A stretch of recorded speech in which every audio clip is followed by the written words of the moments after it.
Okay. Hello there. In a response to a request from a parent advisory meeting, we've invited several Oklahoma City police officers here tonight to talk to parents about things they need to be aware of just to make sure their kids are not experimenting and using in order to get high. And so I'd like to introduce a parent of ours. Phil Williams is here, works for the Oklahoma City Police Department in the area of narcotics, and Phil will introduce our guests. Phil.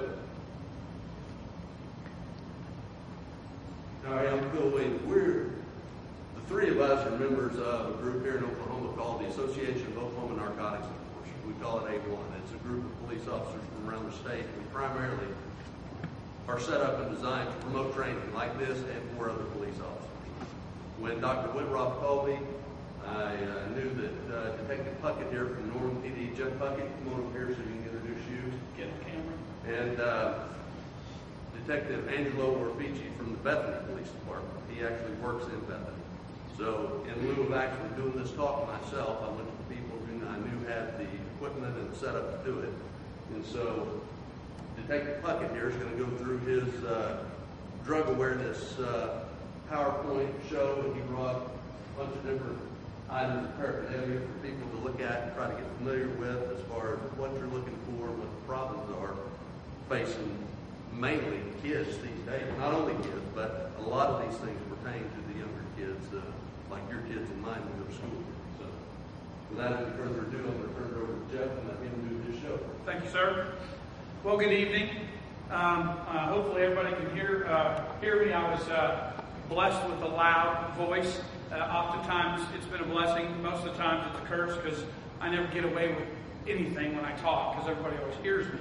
And so, as Phil said, I'm a detective down at Norman Police Department. I'm almost 20 years this fall. So 19 years and 4 months and like 10 days now. Okay, I'm counting those down. But the last 12 years or so, I've been assigned to our Special Investigative Division, which is primarily assigned for narcotics. 5 out of that 12 years, I was assigned to the DEA task force up in Oklahoma City, and that's actually where I started running around with Phil and Angelo when we were on the task force together. I'm lucky enough that Norman PD lets me go out and do these presentations, and I've been all over the state doing these things, from north to south, east to west. If somebody calls, I'll go, and invariably, when we teach a class or we talk to class, somebody from another agency or another town says, "Hey, will you come to my town?" I said, "Yeah," because I'll tell you that this drug problem that we have, that we face, is greater. I believe it's greater than anybody realizes or imagines, and I think that I really believe that education is the key to this drug problem. And I think the education has to start at a very early age, and it has to continue on into adulthood. Dr. Whitrock had said about some parents today about, "Oh, my kids are just smoking marijuana." That really didn't concern me because I did it when I was a kid, and look, I turned out fine. Well, there's a lot of things they don't realize about the marijuana today versus the marijuana that they smoked and some of the other things that we see today. And I think just these little education things are crucial in that aspect. So we get to go out and talk to people. I did a Citizens Police Academy last year, and on several of the critique forms, I don't know if they all just said, "Hey, everybody write the same thing down," but several of them said, "Every citizen in this town ought to hear this." And so to me that was pretty important because a lot of people just don't know. When we talk about drugs and drug uses, that's usually a dirty little secret. And it doesn't affect us unless it's our kid, our parent, our uncle, our crazy cousin, whatever that it is. Most people don't know about it. So when Phil asked me to do this, I said, "Well, I already got a bunch of things together. What do you kind of want?" He said, "What do you think?" I said, "Well, these are the things that are facing our young kids and number one is prescription pill abuse because of the dangers associated with that and the numbers that we're seeing. Obviously, marijuana is still very prevalent in high schools today, and then the synthetic stuff. Now, I've got a bunch of other stuff on there, but we're mainly going to touch about, especially the prescription pill stuff, because that's what's killing our citizens right now, is what you're going to see. Can you turn any of the lights off? Sure. It's hard to see some of this.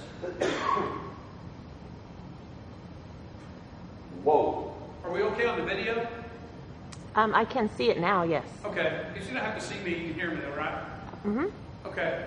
I always start these things off, or a lot of times I start these things off and I ask, I say, hey, how many of you think that there is a drug problem in your community? And when I'm teaching to cops, almost all of them raise their hand, all right? Because even to young police officers, because they know about the dangers, and cops have been on the street for any length of time will tell you, yeah, everybody I arrest or da-da-da-da-da. But when I go out into citizens groups, I don't get that big of a response as far as people that think that there is a drug problem in the community, okay? And so then I start off with, so I'll ask, and it's hard for me to see it by a show of hands, but how many of you think there's a drug problem in the community? What do you think? Okay? So about most of you, all right? So if we don't have a drug problem in our community, all right, and I took one office in 1 year, 2005 to 2006, had a buddy that was working down there, but Laredo DEA encompasses about a couple 100-mile span on the border, east and west from Laredo, and 100 miles or so north. So not all that big of an area, okay? This is one office 1 year. These are the drugs that they seized. And I picked Laredo because of I-35, because most of the drugs that we see in Oklahoma come up that I-35 corridor, okay? When we're talking about methamphetamine, marijuana, cocaine, heroin, things of that nature. But October of 04 to October of 05, they seized 84,000 pounds of marijuana. They found an additional almost 50,000 pounds. They seized it also, but they didn't make an arrest. 2,700 kilograms of cocaine. There's 2.2 pounds a kilogram, or 2.2 pounds in a kilogram. 230 kilograms of methamphetamine and 77 kilograms of heroin. One office 1 year. And so when you look at those stats, you go, well, who in Oklahoma or who in the United States is not using drugs? Because that's all they seized. How much got through? Okay? Largest cocaine seizure on U.S. soil ever, 18 metric tons in a warehouse out in California. 18 tons of cocaine in one spot at one time. Who in California is not using cocaine? I just got I don't have a picture of it yet, but I got they seized 20 tons of methamphetamine in Mexico this week. 20 tons, okay? U.S. Customs Border Patrol seizures, 2007, 281,000 pounds of cocaine, 2,000 pounds of heroin, 2.7 million pounds of marijuana, and 3,000 pounds of methamphetamine. It's hard to say we don't have a drug problem. We're seizing maybe 10 or 15% of what comes in, and that's what the number is. Most of the marijuana that we see in Oklahoma, and actually the United States, comes across that southwest border. Over 1 million pounds of it. 2008, the numbers didn't change much. And I haven't seen the ones from the stats from 2010, 2011, but in 2009, the Border Patrol seized over 4 million pounds of narcotics. That's an average of 6,643 pounds per day of drugs coming into the United States. You think we're getting all of it? You think we're even getting 20 or 15% of it? Probably not. I don't know if you've ever been down to one of those border crossings. Laredo has 3 6-lane bridges now. And there's x-ray machines and there's all kinds of stuff. But most of the stuff they actually seize is at the checkpoints when they get a few miles north when the traffic is slower and everything else. So there's just no telling how much is actually coming through. Some uniform crime reports from Oklahoma. In 2009, there was over 165,000 people arrested, which was a 1.9% increase from 08. But in the last 10 years, the good news is juvenile arrests have been considerably down. Total drug arrests in Oklahoma, 21,000. Almost 50, or over 50% of those were for possession of marijuana, and approximately 8% of those people were under the age of 18. There are only 3 counties in the state that have over 10,000 total arrests. Cleveland County, Oklahoma County, and Tulsa County, which you would expect those are the 3 biggest counties. I was kind of surprised there weren't some other ones in there, like Comanche County is very populated and a military base down there, but they didn't come close to 10,000. So, we got all these drugs and all these arrests, we must have a problem, okay? And everybody already said, hey, yeah, I agree with you. But if we don't have a problem, we won't have that kind of stuff coming in the United States, okay? Prescription pill abuse, what it is. NIDA defines it as abuse is when a person takes a prescription drug that was prescribed for someone else or in a manner or dosage other than what is actually meant for. Okay? Abuse can include taking a friend's or relative's prescription to get high, or to help with studying, or to even to treat pain. Okay? I can't remember what it was the other day. Someone was bothering me, and my wife said, "Here, take one of these." I said, "I can't take that. That's yours. That's your prescription." And it wasn't in control, but it doesn't matter. Okay? Is it really a problem? Yeah. Prescription drugs are the second most commonly abused category of drugs behind marijuana, ahead of cocaine and heroin, methamphetamine, and all the other drugs.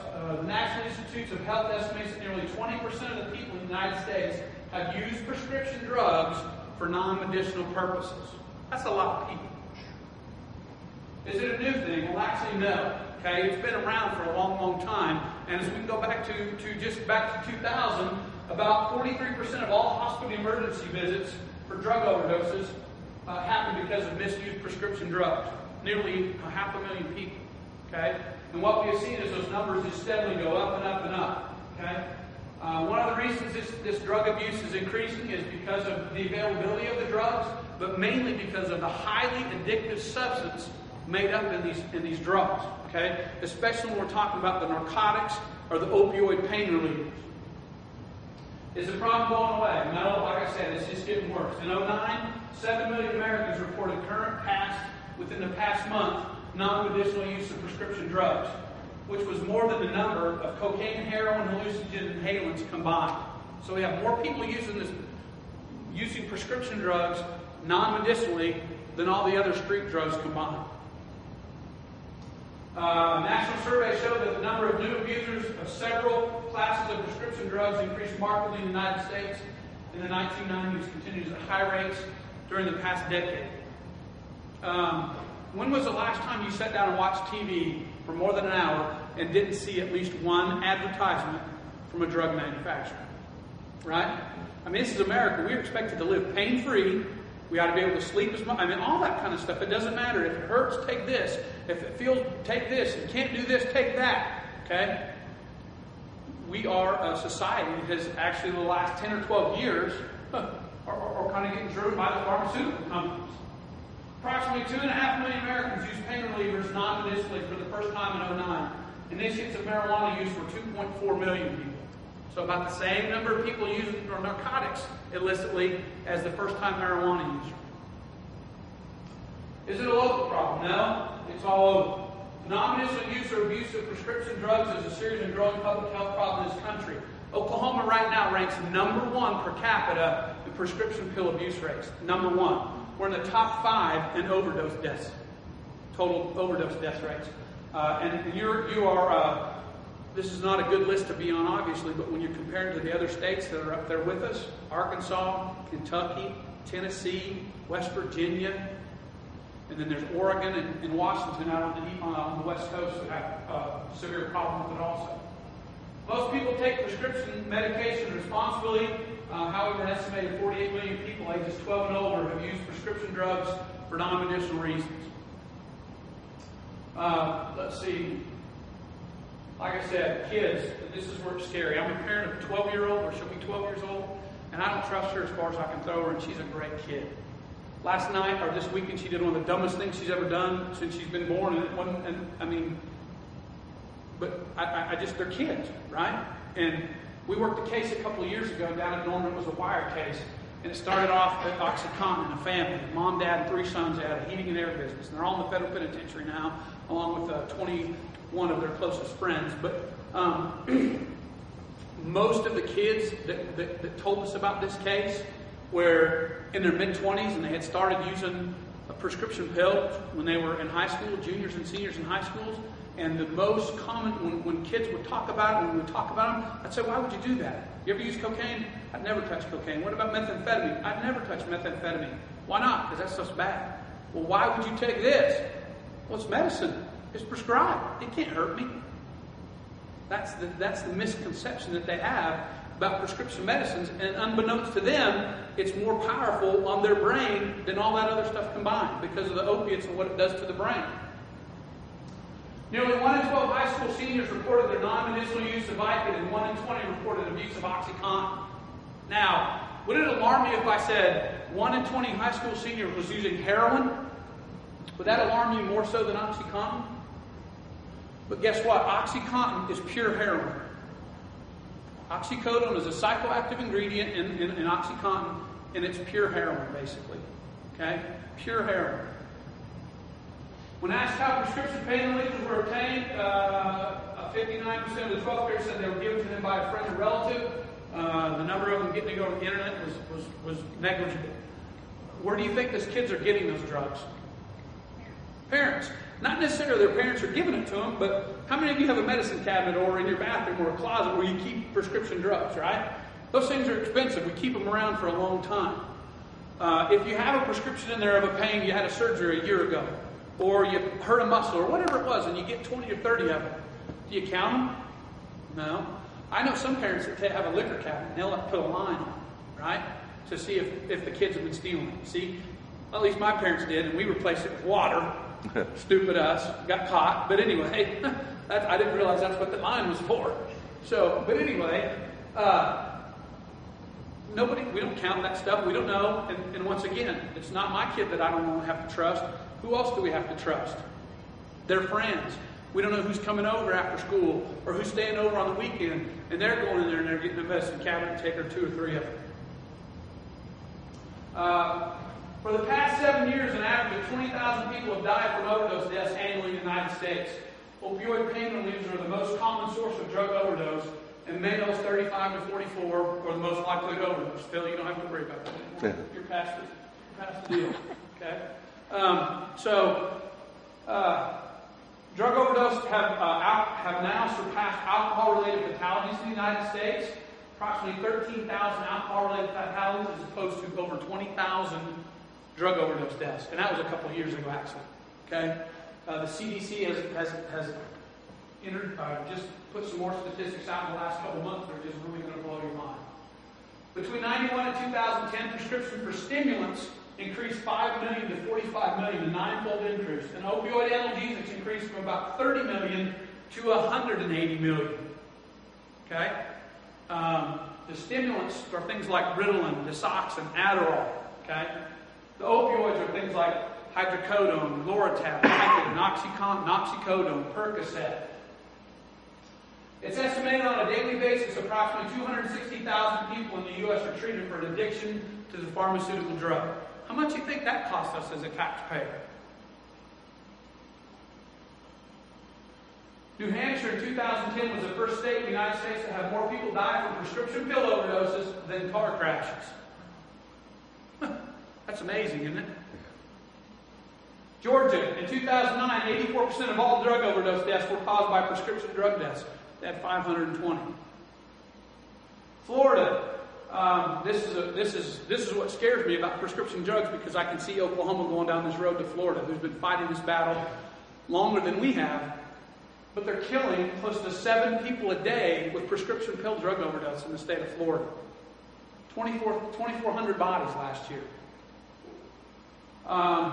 They just released this in the fall of 2008. The drug overdose deaths from prescription pills have now surpassed fatalities from motor vehicle accidents.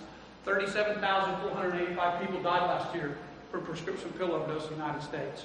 Now, how much money is spent in the development of a car to make sure we don't die in it? Right? Seat belts, airbags.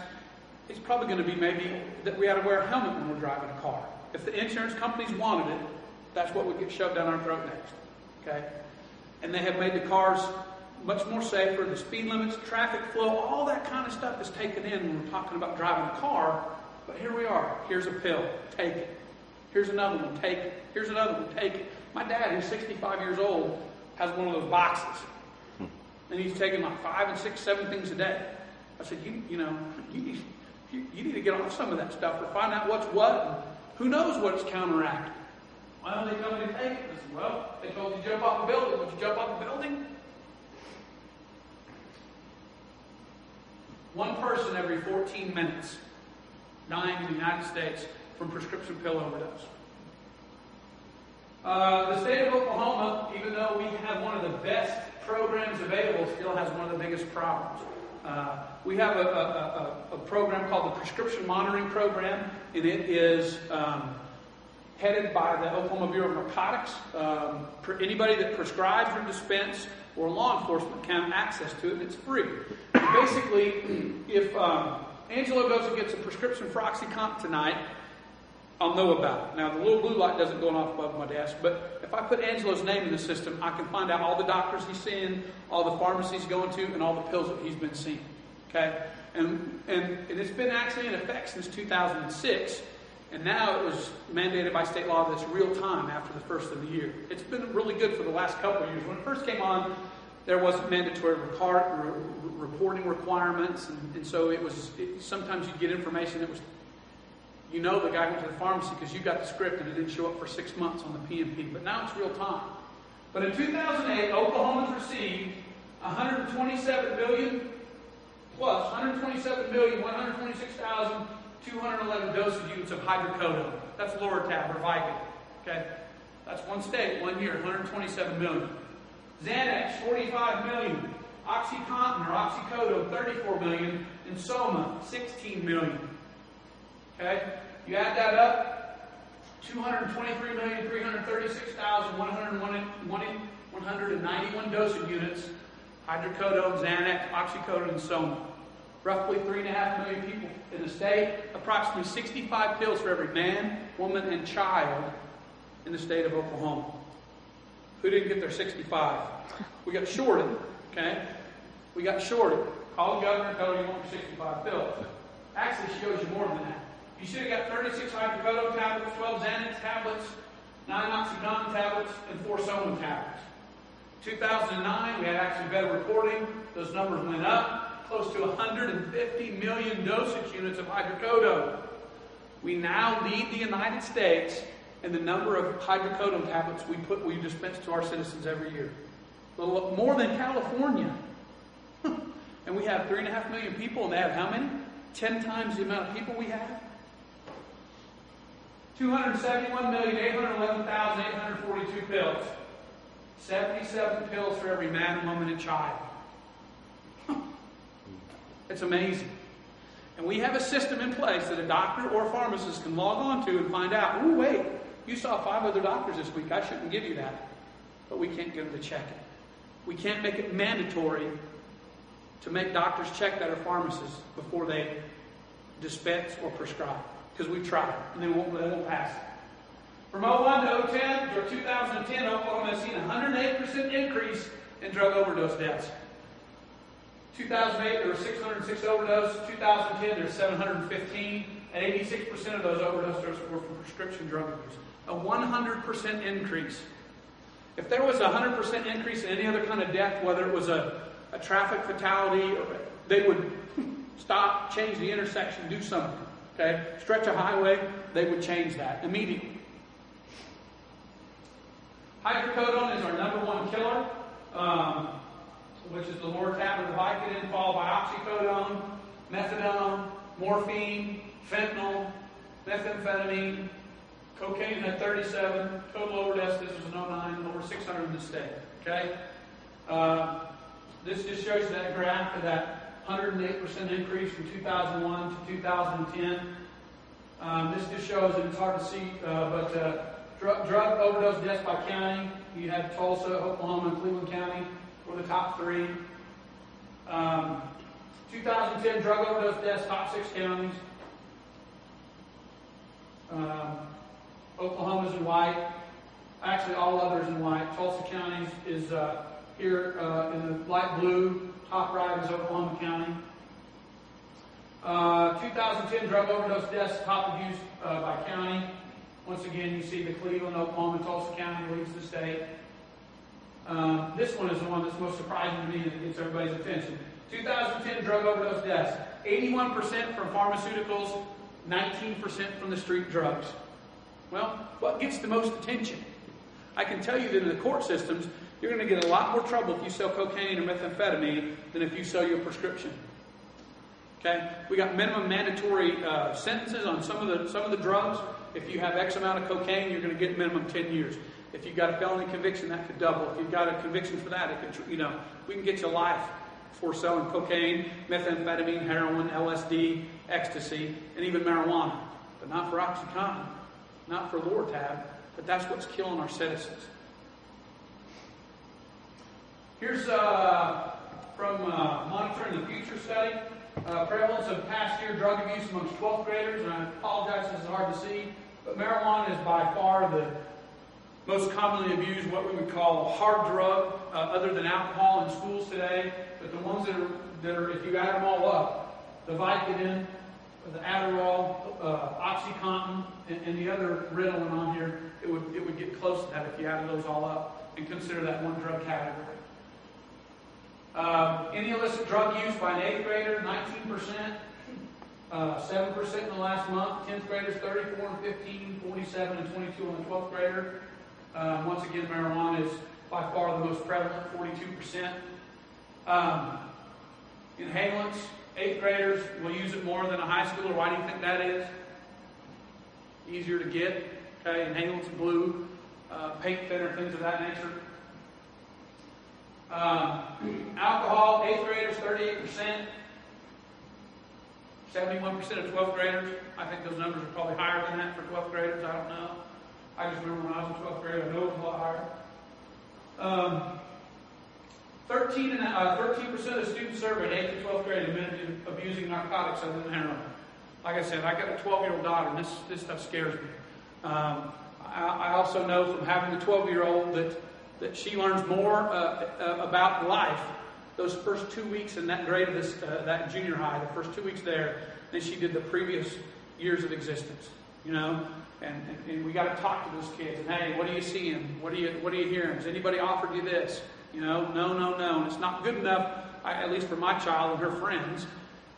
When I say if someone asks you to do something, what do you tell them? You tell them no. Then what do you do? Well, then I tell you, Dad. I'm going to tell you, Dad. I'm going to tell you, Dad. I'm going to tell adult, and I'm going to for sure tell you, Dad. All right? It's not good enough to just say no. The Norman Public Schools does a youth and risk behavior study, as does Bethany, correct? Yes. I think it's mandated statewide, right? Yes. But Norman actually publishes theirs on their website, so I can go in there and look at it. And so I did, and this is really kind of scary, but Norman students 9 through 12, 10% survey said they'd used inhalants. Statewide was 11%. Cocaine, 11%. Statewide was 7%, 6% methamphetamine. So almost all the averages at Norman are higher than the statewide average, which is alarming. Ever injected any drug? Almost 4% of the students from 9th grade to 12th grade have admitted to injecting a drug. Who'd have thought that?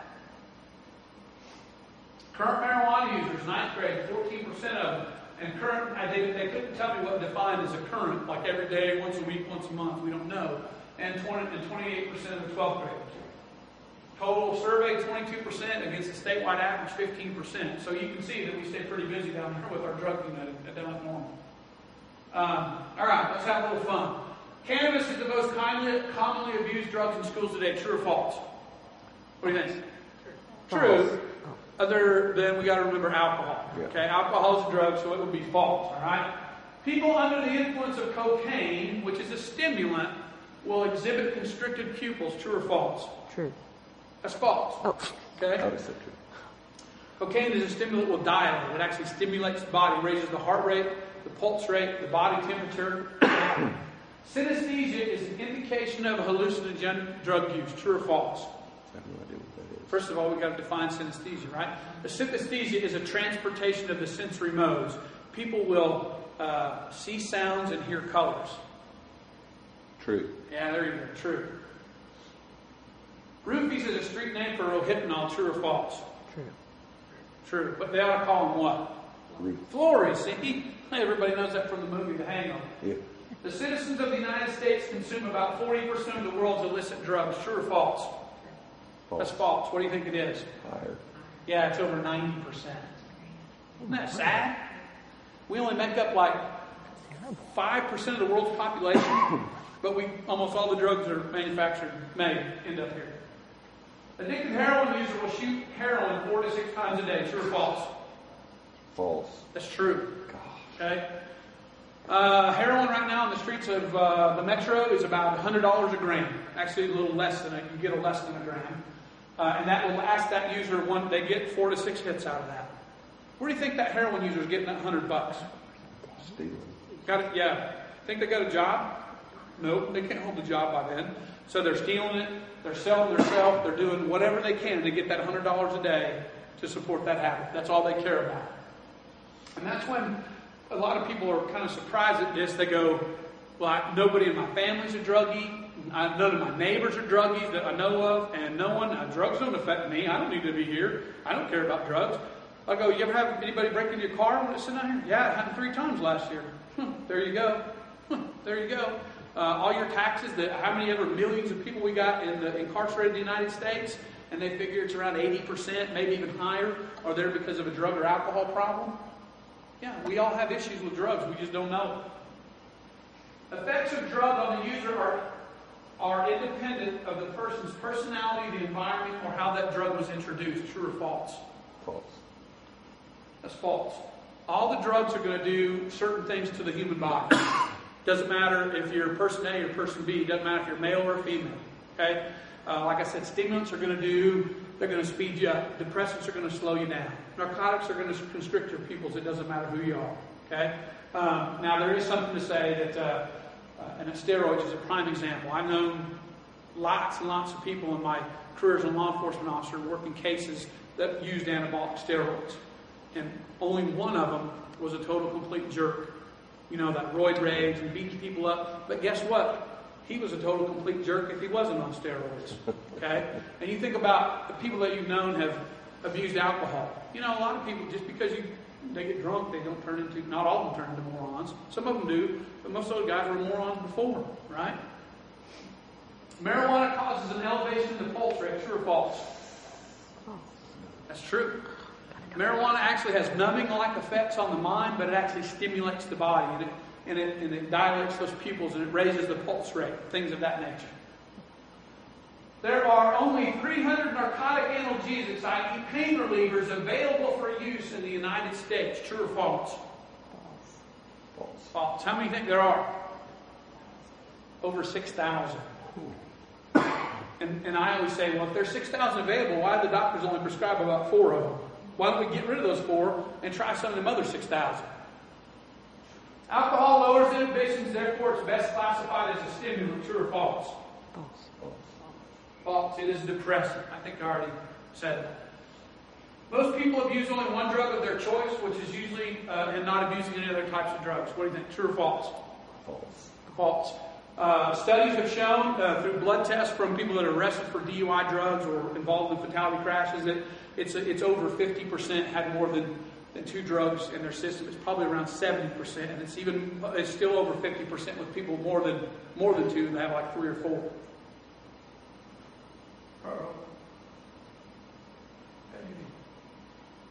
Okay, we're done. A person intoxicated by Valium will appear similar to one intoxicated by alcohol. Oh, the answer's True. True. There, you got that. Alcohol is a depressant. Valium is a depressant. Diazepam is a depressant. So it doesn't matter what kind it is. It's all going to do the same thing to the human body. Generally, an injection is the fastest way for a drug to reach the brain. True or false? I would say false. It is false. What do you think that it is? What do you think the fastest way is? Inhaling. Smoking. And you're talking about nanoseconds. But, to get to the brain, it has to get oxygenated blood, so it goes through the lungs first. And we're talking about nanoseconds, but that's the fastest way.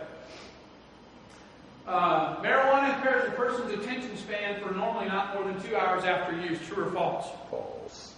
False. Very good. We see people routinely out on the street that show exhibits of being under the influence for 4 to 8 hours after they ingested it. And you'll see clinical signs, the pulse rate elevated, the dilated pupils, and blood pressure raised maybe to 20 to 24 hours after they ingested it, especially with some of the marijuana that are taken now.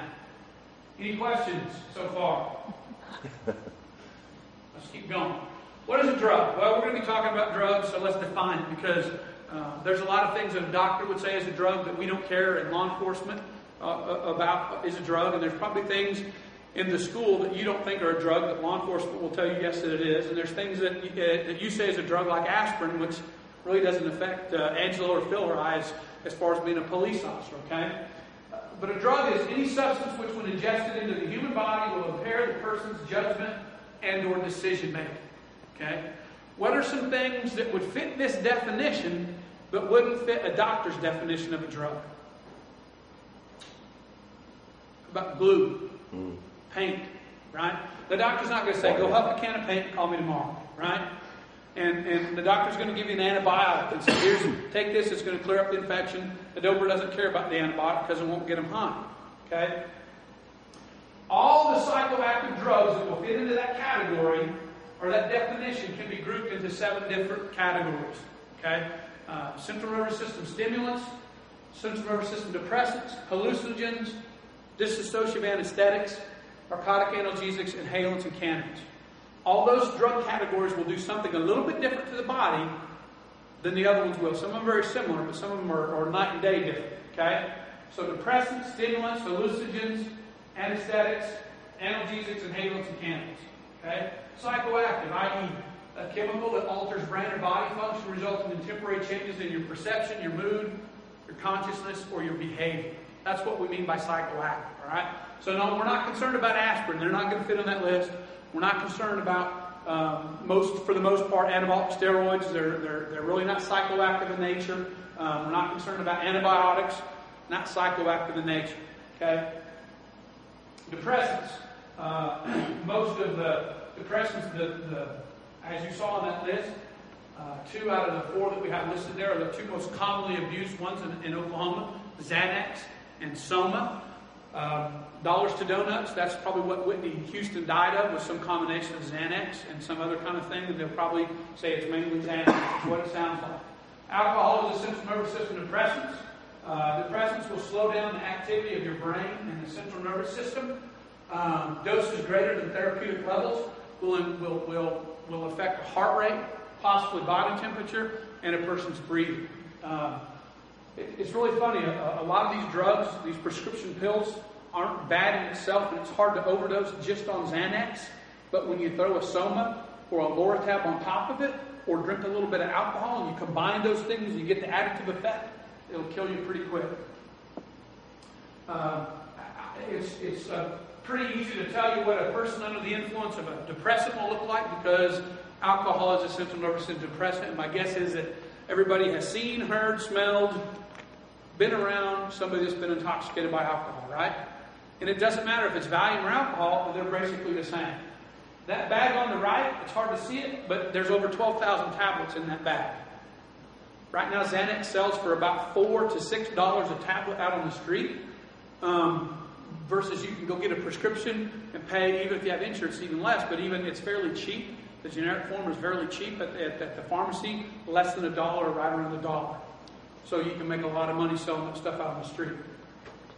And if you choose to, you can go down to Mexico, walk into a pharmacy and say, I need some Xanax. And the pharmacist writes you the script, and then he sells it to you. And then he says how much you want. It's $1.25 a piece. I go, I got $5,000. They'll put it in a bucket, pay them a little extra money, they'll get it across the border for you, if you trust them with it.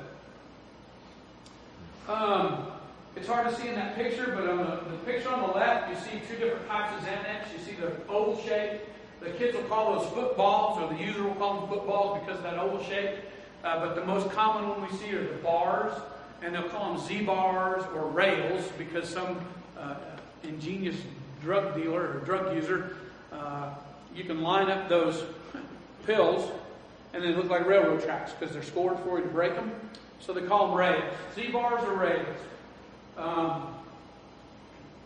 Valium, when I first started as a police officer 19 years ago, that's almost all we saw was pocketfuls of Valium.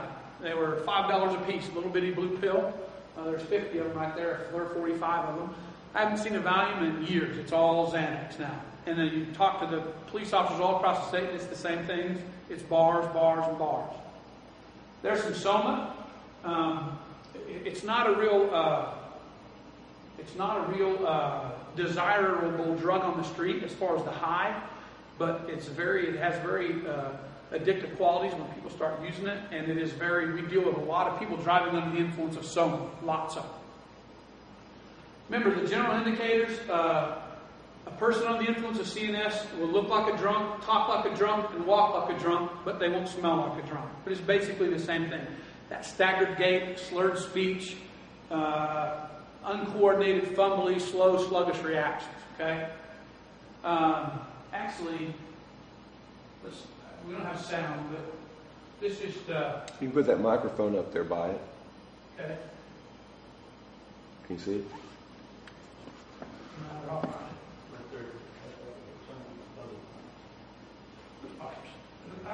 Oh, here. The sound may not be on a computer. This happened just as you can see, just a few, well, it's been a year ago now, I guess, but that truck right there was just over where the hand was at, behind the semi. A citizen called it in and said, hey, they're all over the road, they're running off the road, I think they're drunk. And then here you go. Bang! So they hit the barrier right there about Indian Hills and I-35, right as the guy with the copper was getting on the street.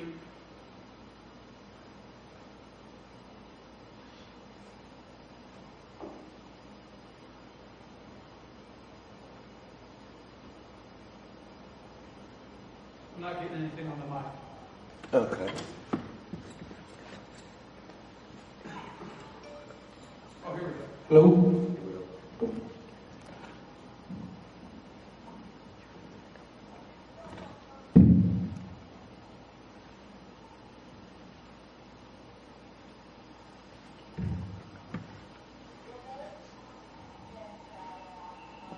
Can you hear it? Barely. Well, it's not that big a deal, but you can just hear her voice. But she was eating some, but she was, you can hear a baby cry in the background. It's actually her grandkid, who just, and this wasn't her first rodeo either. It wasn't her first arrest for the same exact thing. You think a doctor would take that into account when they prescribe to them, but they don't. Any questions about depressants? No? Let's breeze on to the next one. Central nervous system stimulants. These are your cocaine, amphetamine, methamphetamine. Very few actually prescribed or legitimately produced central nervous system stimulants out there, other than Ritalin and Adderall and some other weight loss drugs. But they relieve fatigue and will aid in weight reduction and reduce the need for sleep. Increase energy and confidence levels, speed up the body.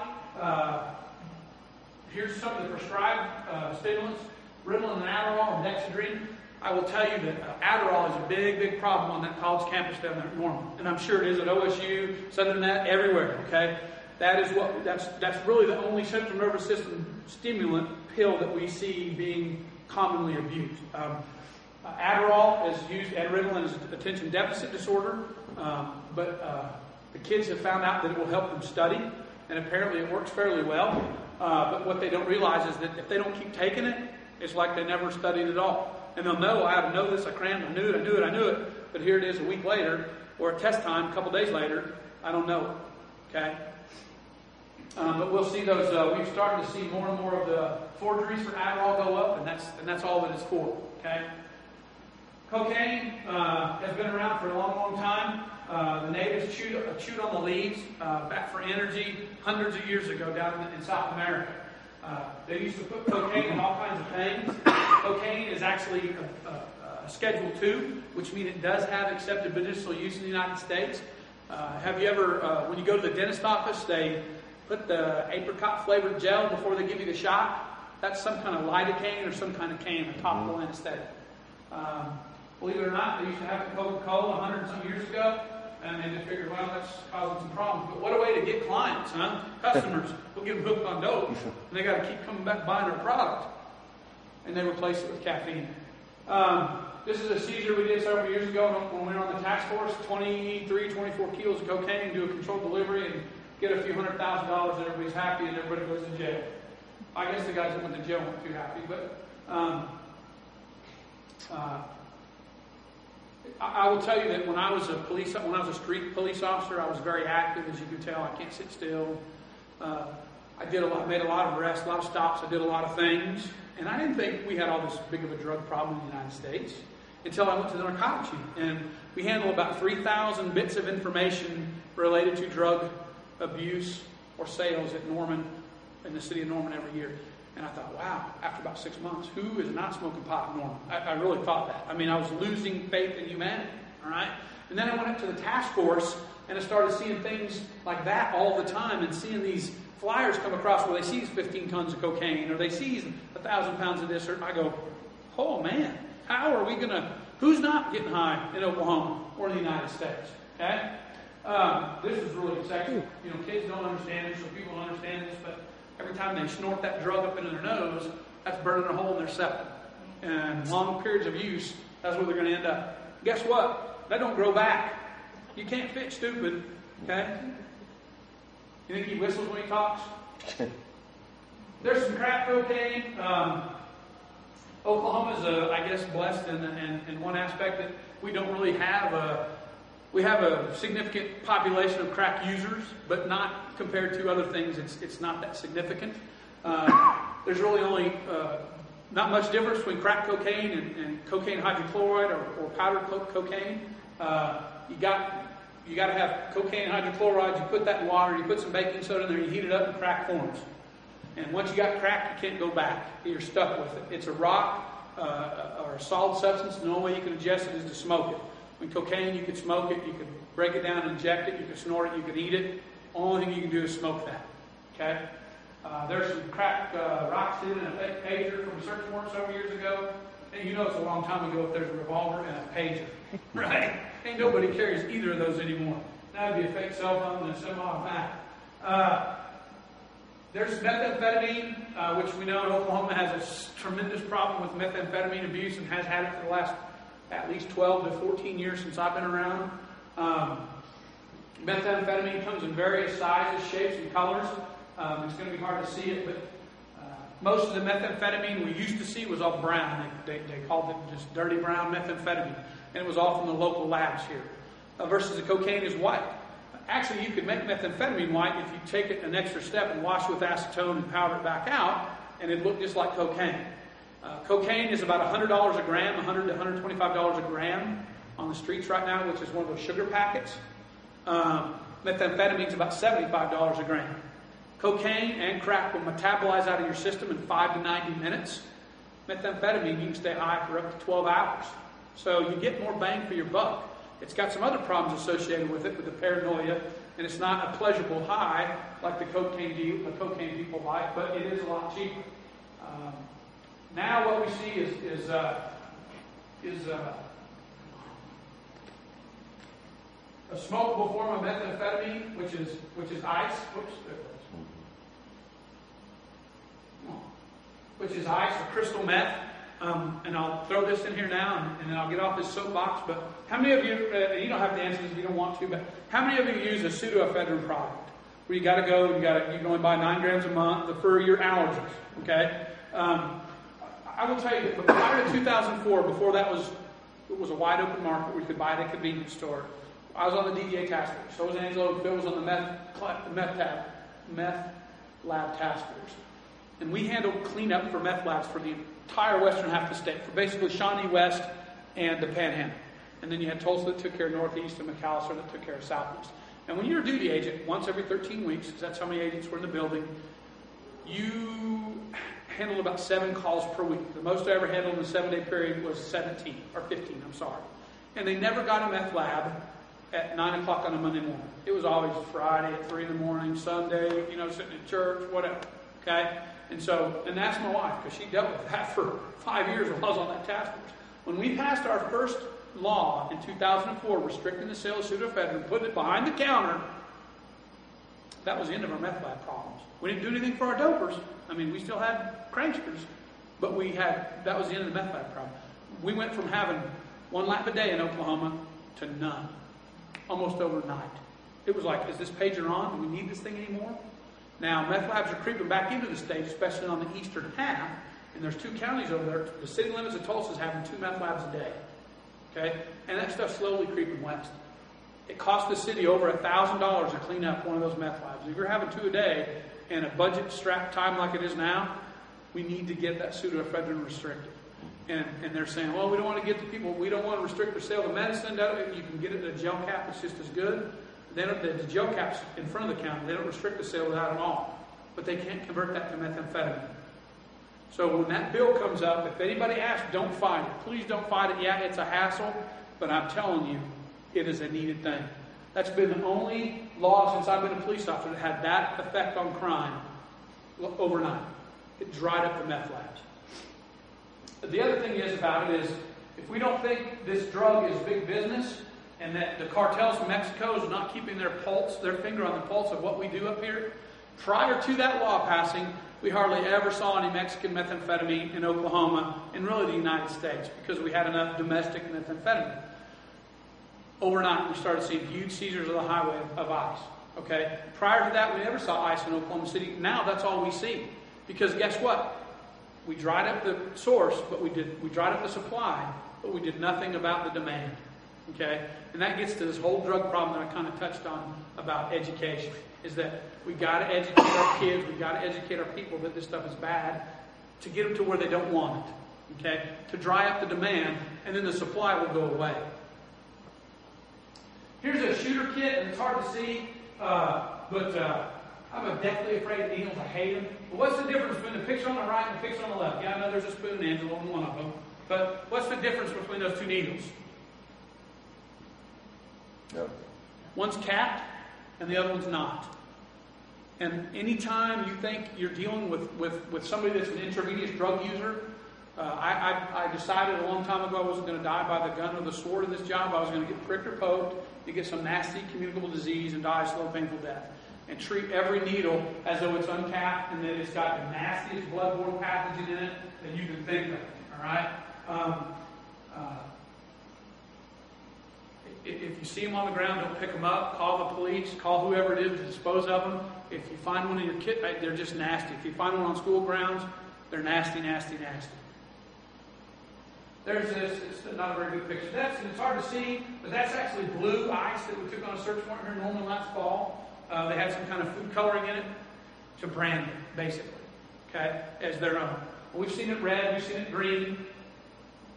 There's the Ritalin, the Adderall. We can all find pictures of those on the internet. Like I said, Adderall is about $4 a tablet down in Norman, maybe $6 if the guy's running short. Ephedrine and pseudoephedrine, if you don't think there's any money in that, okay, that was $250-some million found in a house, actually in Mexico, that belonged to a Chinese businessman that was selling pseudoephedrine to the Mexican cartels by the tanker load to make methamphetamine. And he was waiting for the next shipment to go back to take his money back before they found it. That's a lot of money. Why do people want to do meth? I don't know. Here's a guy, his first jail photo on the left. 7 months later, his next jail photo. 7 months of drug use, methamphetamine. And then you got Mickey after about 8 months of drug use. Here's the old classic meth mouth you'll see. I've seen some of these people that I've dealt with over and over and over, these meth heads down in Norman or Cleveland County, over a period of 5 or 6 years, where they used to have teeth, and now they ain't got no teeth, or they got tooth. They are the guy that needs the toothbrush because they only got one left. All right. The thing about meth is that there's several things going on there. That number one, the chemical in the methamphetamine will damage the enamel of the teeth. That's not good. Okay. Number two, every time you use stimulants and other drugs, it will cause a bruxism or grinding of the teeth, which isn't good, especially if your enamel's damaged. Number three, your body craves sugar when you're taking methamphetamine and other stimulants. So that's not good. We don't want all that sugar on our teeth. And then last but certainly not least, they don't practice good oral hygiene habits. Believe it or not, the guy that's smoking the meth 4 or 5 hours a day, you think he cares about brushing that tooth? He just cares about getting that dope, all right? So it makes it very, very nasty, and that can occur fairly quick. If you think, if you see some of these things on an individual, restlessness or the body tremors, the restlessness can be, I got a video of a girl doing a one-leg stand test on a roadside sobriety test, and she had high heels on and had her take her shoes off, and so she's standing there and her toes will not quit moving. Constantly, her hands twitch a little bit, but her toes just never stop moving. And then when she would put her foot down, it was always one of these. So it could be that slight, or it could be something where they're just back and forth, up and down. Who knows? They could be sweating profusely. Over time, you're going to see lots of appetite. They could become irritable. They're going to be very talkative for the most part. If they've been snorting it, they'll have a redness to their nasal area or a runny nose. One of the big things about central nervous system stimulants it will dilate the pupil of the user to the point where you will be able to see it. You will go, wow, look at that. And that's one of the first things I based upon my training experience, I always look people in the eye, and when I see it, I go, what are you smoking? What are you doing? I can't go to Walmart without looking 15 people in the eye and telling them I take it. Do this. Okay?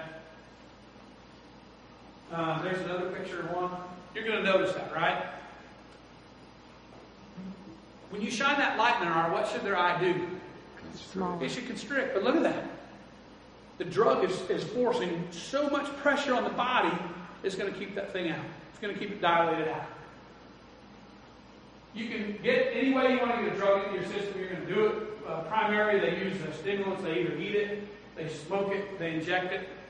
Okay? But any way they want to get it, they're going to get it. Any questions?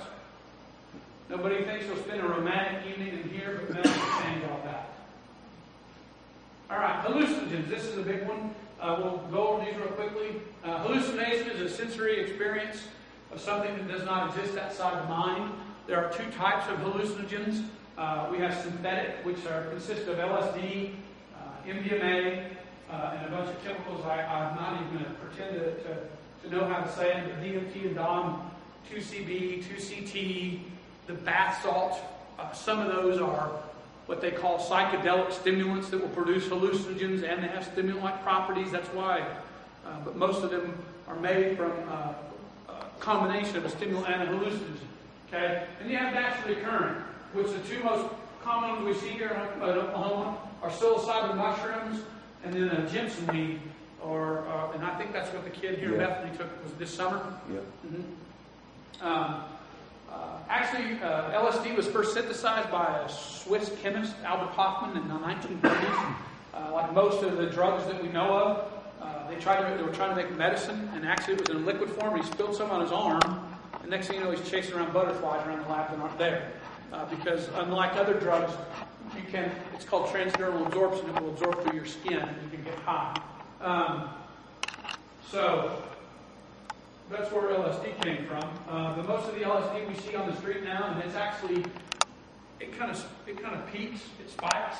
We'll see a big usage of it for a few months, and then it goes away, and then it'll come back. And right now we're kind of getting to that peak again. We've been buying quite a bit of it on the street down there in Norman.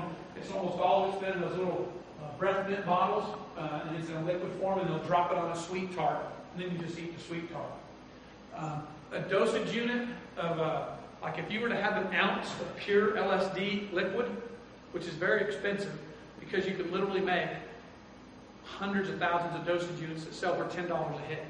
I mean, it's very profitable. There's unscored sheets of LSD. Each one of those sheets, or each one is quarter-inch square, would sell for about $10, and they just drop that liquid on those squares.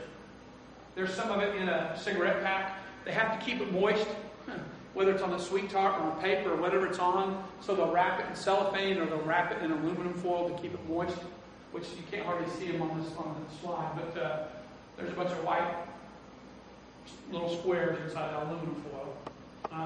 Ecstasy or MDMA, methylene dioxymethamphetamine. That's another big one in Oklahoma and has been on and off for the past 12 or 13 years. They come in all shapes and sizes.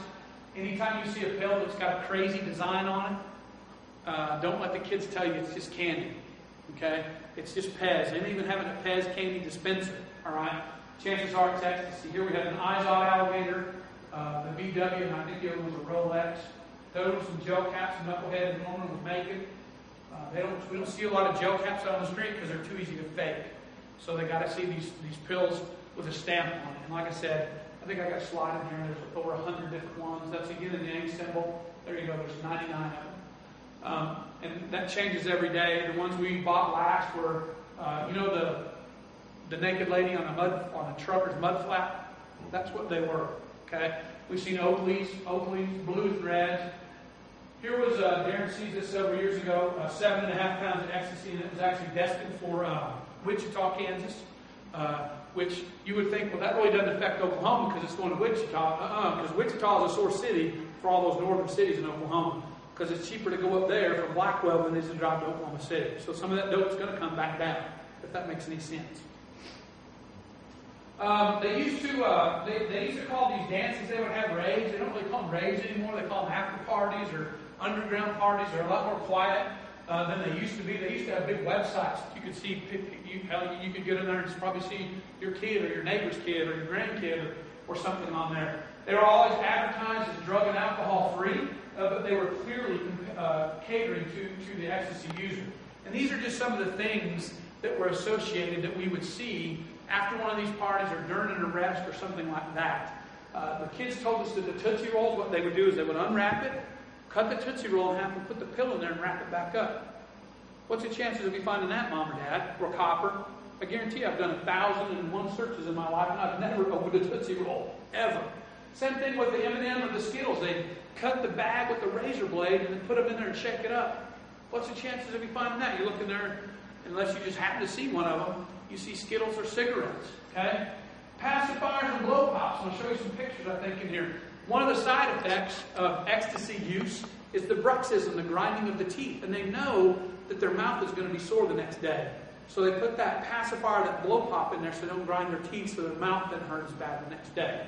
And so when you see an 18 or 19-year-old boy walking down the streets of Bethany, he's got a pacifier in Norman, I'd expect it, because we got all the nuts down there from Central State walking around, okay? But for most part, Oklahoma, we would expect to see some of that stuff. Bottled water, they know it's going to raise their core body temperature to 104, 105 degrees, and they're going to be dancing, so they're going to be sweating. They know they got to take water. And same with the vitamin C, the orange juice. They know they're going to feel like crap tomorrow because their body's going to be depleted of those kind of things. The surgical mask and inhalers, the Vicks inhalers, they'll take Vicks Vapor Rub or inhaler, and they'll run it on that mask, and they'll wear that mask around because it enhances the high from the ecstasy. The glow sticks and the chem lights, that's just something that looks pretty to them when they're dancing, okay? Like I said, the Pez candy, the tampon case, the Altoid mints, that's where they're going to hide their dope, all right? And it's really funny, a lot of this stuff has stayed the same for the last 12 or 14 years. They haven't figured out, but we know what that is. I guess there's not anything better mechanism to hide it than a Tootsie Roll or a tampon case. Here's some pictures from the rave. These were actually taken in Oklahoma City years and years ago. Used to have a website.